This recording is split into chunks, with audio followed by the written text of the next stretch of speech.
After being at the state fair for maybe a half hour, I got off of the bumper car ride and realized that I had a really sharp stabbing pain in my chest and my back shoulder blade, and then I just completely blacked out.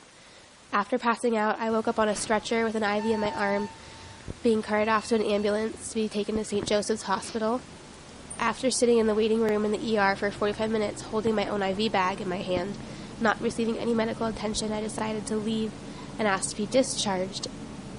I went to St. Joseph's and they did a CAT scan and an MRI of my chest. They told me that a small hole had punctured itself in my lung, and that was what was caused my heart attack. The whole time that I was at the hospital, I was on morphine when I first arrived, a pill form of Vicodin as I left, potassium pills the whole time because my levels were low, extra iron because I'm anemic, and they actually took me off of several of my prescription medications because they were afraid initially that it was a blood clot. They discharged me under the condition that I fully understood that I should receive surgery to fix it, but I could not afford it at the time, and I had been relying on Access Care to approve me for their insurance to pay for my visit at all, and then potentially get a surgery afterwards.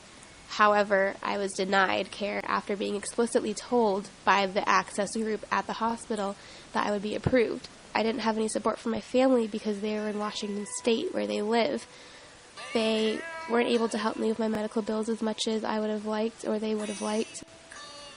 A lot of people don't realize that the hundreds of dollars worth of bills for a visit is not actually the true cost of the service. A doctor saw me for 3 minutes and claimed that his cardiology diagnosis was worth $379.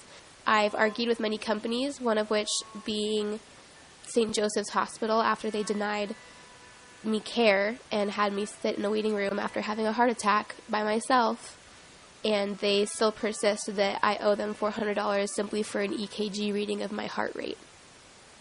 The one thing that I really wish for most is that the Access group at the hospitals will inform their employees a little bit more on the subject so that no one will be given the false hope that I was given and expecting this care and insurance that won't come and have to deal with the issues that I've had to deal with afterwards.